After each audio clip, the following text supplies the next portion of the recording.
Paulo resume de uma forma extremamente útil, fácil de guardar, o sentido do que foi cantado aqui, do que foi exposto aqui.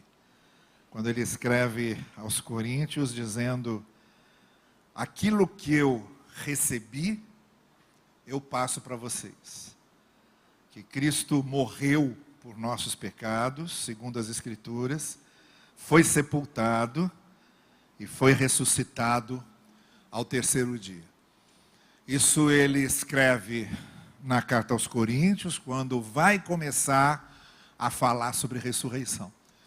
E aí se delonga ao longo dos versículos todos seguintes, fazendo uma esmiuçada e pormenorizada reflexão e argumentação sobre a fé na ressurreição, que é exatamente o que nós estamos hoje celebrando aqui. Mas o que eu vejo nesse texto são duas coisas. A primeira, a simplicidade, que fala de uma profundidade. Porque é muito simples aqui. Talvez, se a gente considerar essas palavras de Paulo como uma espécie de primeiro credo, primeira confissão de fé, ela se reduzia a essas três afirmações: Jesus Cristo foi morto, Jesus Cristo foi sepultado e Jesus Cristo ressuscitou. Era isso. Era isso que um cristão no primeiro século, quando se tornava cristão, precisava confessar e precisava dizer que cria nisso. Eu creio que Jesus morreu por nós. Eu creio que ele ressuscitou ao terceiro dia. Então é muito simples, mas ao mesmo tempo muito profundo, no sentido de que nessas frases tão simples está todo o conteúdo do Evangelho, porque é isso mesmo.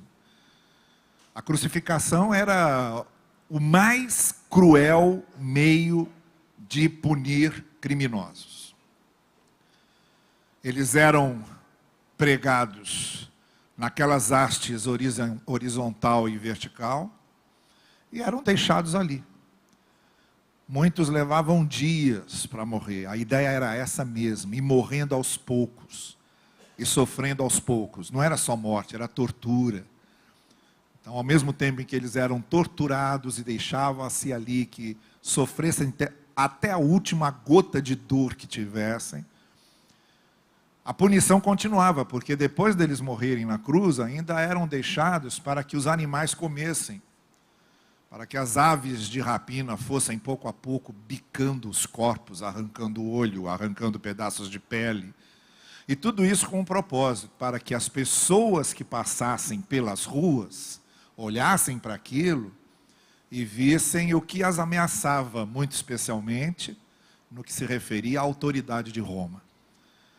É como se Roma estivesse dizendo: cuidado, porque se você desrespeitar César, se você desrespeitar Roma, é isso que aguarda você. Porque não eram só criminosos os sicários, os que roubavam, os que matavam, eram criminosos todos aqueles que desobedeciam à autoridade de César. E foi com essa acusação que Jesus Cristo foi morto. Ele realmente nunca tinha matado ninguém, nunca tinha roubado ninguém, mas criou-se um contexto de que ele estaria indo contra a autoridade de César, se proclamando rei dos judeus. E a condenação que o Império Romano deu a ele estava bem claro lá, naquelas palavras que foram colocadas acima da cruz. Rei dos judeus, foi o que eles escreveram. Para todo mundo que passasse ali, olhasse para aquela cruz e dissesse: estava vendo por que ele está sendo morto? Porque ele quis ser rei dos judeus, porque ele quis ocupar o lugar de César. O motivo dos judeus, ou do sinédrio, da liderança do judaísmo na época, facilitarem a morte de Cristo, era religioso. Simplesmente estavam incomodados com o que ele ensinava. O motivo dos romanos era político. Jesus estava sendo ali crucificado por um crime político, por desrespeito a César. Juntou-se os dois motivos, juntaram-se as duas causas, Mas a principal causa não estava ali explícita, estava implícita. Jesus nem estava sendo crucificado porque era um herege, nem estava sendo crucificado porque era um criminoso político. Jesus estava sendo crucificado porque estava ocupando o meu lugar e o seu lugar na cruz. É sobre isso que Paulo está falando. Ele foi morto por nós. Ele foi sepultado e ressuscitou por nós. É isso que Paulo está dizendo. Ele voluntariamente se entregou para assumir o nosso lugar e a nossa condenação. É disso que fala o Evangelho. Por isso que o Evangelho é boa nova. O Evangelho é uma boa notícia, porque diz: ninguém precisa ser culpado, pois Cristo já levou todas as culpas.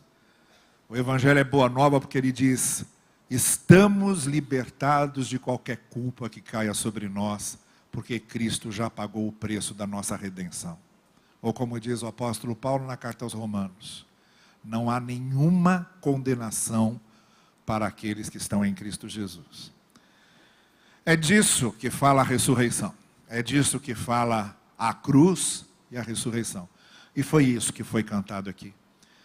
Curve a sua cabeça comigo agora, antes de nós encerrarmos aqui, cantando a última música e seguirmos para as nossas classes de EBD. Talvez esse domingo se torne também marcante para você hoje aqui, para que você tenha essa experiência de salvação, de redenção, de encontro com esse que é graça, que tomou o nosso lugar, que nos trouxe a redenção e a salvação, que nos libertou de todas as opressões e culpas, que nos deu uma nova vida, que nos trouxe a uma nova vida.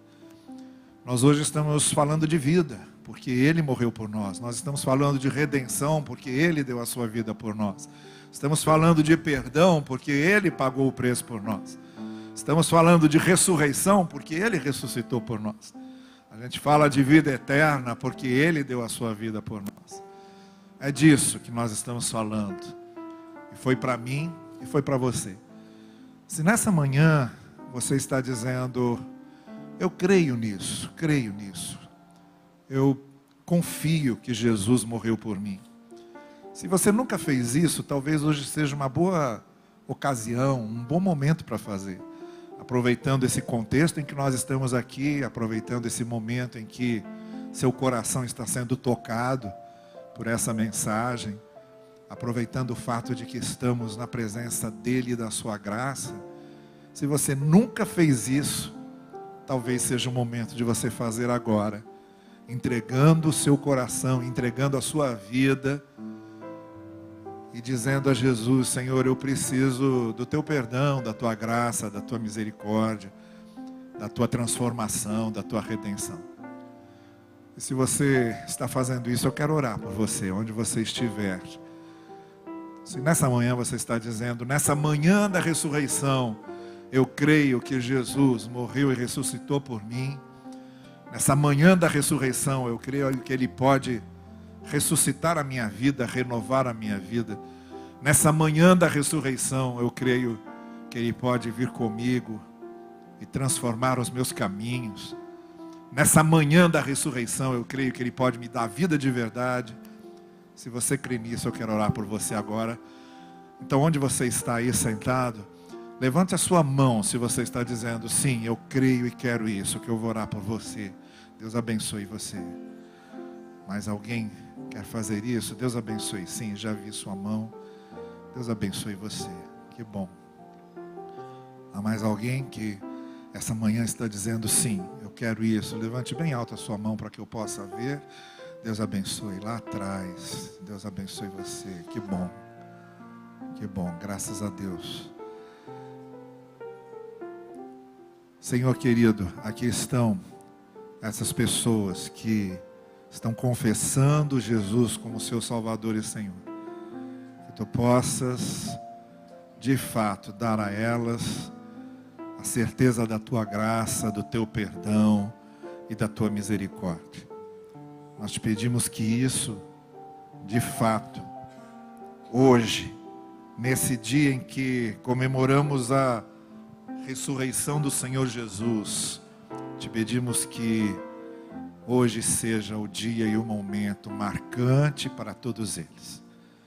Aqueles que estão nos assistindo pela internet, Senhor, e que nesse momento estão também com seus corações contritos e quebrantados diante da mensagem redentora do Senhor, nós também, Senhor Deus, queremos colocar diante de Ti essas vidas.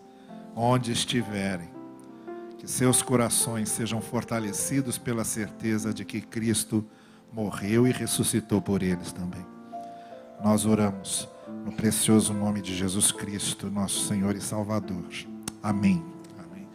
As pessoas que levantaram suas mãos, logo depois que o nosso culto terminar, os nossos recepcionistas vão fazer contato com vocês, para orar com vocês, para oferecer a vocês aí um momento de discipulado, para conhecerem melhor a palavra do Senhor. Tá bem? Vamos ficar em pé e vamos encerrar cantando o último cântico que está aí na nossa programação para encerrarmos hoje o nosso culto de Páscoa. Logo depois nós vamos ter hoje, normalmente, as nossas aulas de EBD. Logo depois nós seguiremos para as nossas